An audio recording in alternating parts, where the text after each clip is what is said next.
Hello friends, welcome to our channel Arjun notes. आज की इस वीडियो में हम पढ़ने वाले हैं ब्लास्टुलेशन इन चिक। इससे पहले हम पढ़ चुके हैं गैस्ट्रुलेशन इन फ्रॉग और ब्लास्टुलेशन इन फ्रॉग। आगे हम पढ़ेंगे गैस्ट्रुलेशन इन चिक। शुरू करते हैं आज की वीडियो। आपको पता है कि ब्लास्टुलेशन होता क्या है, राइट? और आज हम पढ़ने वाले हैं ब्लास्टुलेशन इन चिक। ब्लास्टुलेशन का क्या मतलब है? मतलब फॉर्मेशन ऑफ ब्लास्टुला या फिर process of formation of plasma. एक ही चीजें तो नहीं, पर ये होता कैसे है? ये होता है क्लीवेज के थ्रू, राइट? आप सभी को पता है ये होता कैसे है। क्लीवेज के थ्रू ही होता है। और क्लीवेज किस पे डिपेंड करती है? क्लीवेज डिपेंड करती है कि यॉक का अमाउंट कैसा है, यॉक कितने अमाउंट में प्रेजेंट है, यॉक कैसे ओरिएंटेशन करना है, राइट? इसका क्या मतलब है? हमें पता है कि यॉक का अगर अमाउंट ज्यादा होगा तो क्लीवेज क्या होगी? कम होगी, राइट? ये हमने पहले पढ़ चुका है पहले की वीडियो में। और यही कनेक्शन है यॉक और क्लीवेज के बीच में। अब जो है तो चिक का जो एग होता है वो कैसा होता है? वो होता है मैक्रोलेसिकल। हमने पढ़ा है बहुत सारे टाइप्स ऑफ एग में कि बहुत सारे एग होते हैं, जैसे टीलोलेसिकल, माइक्रोलेसिकल, मैक्रोलेसिकल और holoblastic, this type of, right? But इसमें जो यॉक का अमाउंट होता है वो कैसा होता है? यॉक का अमाउंट बहुत ज्यादा होता है बिकॉज ये माइक्रोलेसिकल एग है। यहाँ पर और यॉक का जो अमाउंट होगा वो कैसा होगा? ज्यादा होगा, राइट? और इसमें क्लीवेज कैसी होगी? इसमें क्लीवेज होगी डिस्कोलाइडल मीडोब्लास्टिक क्लीवेज होगी, राइट? यॉक का अमाउंट ज्यादा होगा तो आपके दिमाग में एक क्वेश्चन उठ रहा होगा कि अगर यहाँ पर यॉक का अमाउंट ज्यादा है तो ब्लास्टुलेशन कैसे हो रहा है? क्योंकि अगर यॉक का अमाउंट ज्यादा है तो क्लीवेज नहीं होगी, क्लीवेज नहीं होगी तो सेल्स बनेंगे ही नहीं, राइट? सेल्स कैसे बनेंगे बिना क्लीवेज? तो यहाँ पर होता क्या है, आपने पढ़ा है एनिमल पोल और वेस्टल पोल के बारे में, राइट? एनिमल पोल और वेस्टल पोल के बारे में। यहाँ पर ऊपरी साइड क्या होता है? एनिमल पोल होता है और नीचे की साइड वेस्टल पोल होता है। और यहाँ पर बहुत छोटी छोटी सेल्स प्रेजेंट होती है एनिमल पोल में। बट जो वेस्टल पोल होता है यहाँ पर बहुत बड़ी बड़ी सेल्स प्रेजेंट होती है। तो यॉक का अमाउंट यहाँ पर ज्यादा होता है, यॉक का अमाउंट वेस्टल पोल में ज्यादा होता है।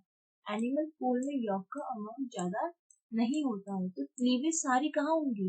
क्लीवेज जितनी भी होंगी वो कहाँ होंगी? एनिमल पोल पर होंगी, राइट? और यहाँ पर बताया गया कि क्लीवेज किस टाइप की होगी? हमें जिसमें डिस्कोलाइडल मीरोब्लास्टिक क्लीवेज होगी। डिस्कोलाइडल मीरोब्लास्टिक के क्लीवेज का क्या मतलब? ये साइटोप्लाज्म को पूरी तरीके से डिवाइड कर देती है, पर इसमें कुछ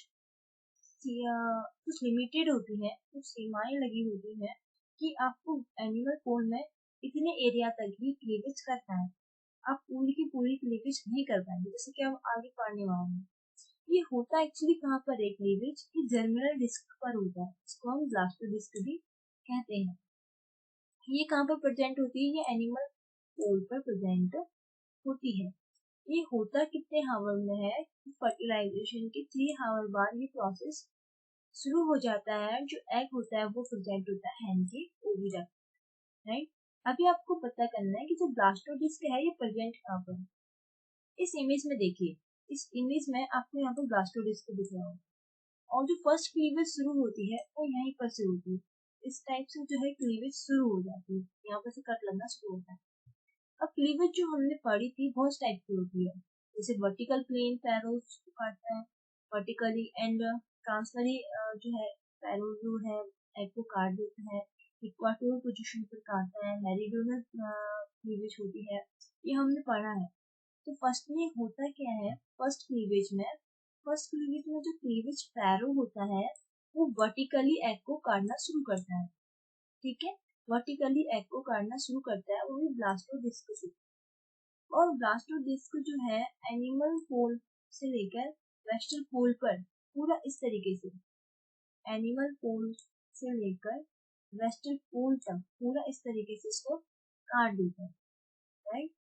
लेकिन ये क्या करता है? पूरा ये ब्लास्टोडिस्क को पूरा नहीं काटता, ठीक है? ब्लास्टोडिस्क को पूरा नहीं काटता है। जो वर्टिकल प्लेन आता है ये ब्लास्टोडिस्क को पूरा नहीं काटता है, पर इसके पूरा नहीं काटने की वजह से ये जो ब्लास्टोमियर्स बनते हैं, फर्स्ट क्लीवेज में कितने ब्लास्टोमियर्स बनेंगे? 2 ब्लास्टोमियर्स बनेंगे। और ये कैसे बनेंगे? ये इनकम्प्लीट बनेंगे। ठीक है, कैसे बनेंगे? इनकम्प्लीट बनेंगे, क्योंकि उसने ब्लास्टोडिस्क को पूरी तरीके से अभी नहीं काटा है। आगे देखिए, इस यहाँ पर बताया गया है कि कैसे क्लीवेज फैरो जो है इसको काट रहा है।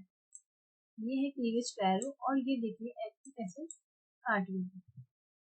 सेकंड क्लीवेज में क्या होता है? जब सेकंड क्लीवेज फैरो आता है, यह परपेंडिकुलर होता है एक्चुअली फर्स्ट फैरो के जैसे। जैसे फर्स्ट फैरो ने अगर ऐसे काटा है तो ये परपेंडिकुलरली इसको काट देगा, राइट। और कितनी सेल बनाएगा? 4 सेल स्टेज का फॉर्मेशन करेगा। फर्स्ट क्लीवेज में 2 सेल बनी थी, सेकंड क्लीवेज में कितनी सेल बन गई? 4 सेल बन गई। आगे हम देखते हैं थर्ड क्लीवेज। थर्ड क्लीवेज में होता क्या है? थर्ड क्लीवेज में ये वर्टिकली इसको काटता है और बनाता है 8 सेल स्टेज। ठीक है, फर्स्ट क्लीवेज में 2 सेल, सेकंड क्लीवेज में 4 सेल एंड थर्ड क्लीवेज में 8 सेल स्टेज का फॉर्मेशन हो जाता है। अभी हम थोड़ा जान लेते हैं कि सेंटर एंड मार्जिनल सेल्स क्या होती हैं एंड इनका वर्क कैसे होता है और क्लीवेज फैरो सेल कितने टाइप के होते हैं। सेंट्रल सेल मतलब जो सेंटर में प्रेजेंट होती है, मतलब ब्लास्टोकॉइल कैविटी के जो ऊपर प्रेजेंट होती है उनको क्या बोलेंगे? Centre cell. और जो मार्जिनल जोन पर मतलब सीमांत के ऊपर जो प्रेजेंट होंगी उनको क्या बोला जाएगा? मार्जिनल सेल बोला जाता है। ठीक है, यहाँ पर जो डिवीजन होता है, फर्स्ट डिवीजन, वो इरेगुलर होता है। ठीक है, और इसमें इन्वॉल्व जो होता है सेंटर और पेरिफेरी साइटोप्लाज्म, दोनों साइटोप्लाज्म इसमें इन्वॉल्व होते हैं। विदिन अ 4 आवर जो एम्ब्रियो होता है वो 256 सेल में कन्वर्ट हो जाता है, राइट। और यहाँ पर जो क्लीवेज फैरोज होते हैं वो 2 टाइप्स के होते हैं। एक फैरो जो सेंटर सेल पे काटता है और इसके पास कंप्लीट बाउंड्री होती है। काटने के बाद इसके पास क्या होती है? कंप्लीट बाउंड्री होती है।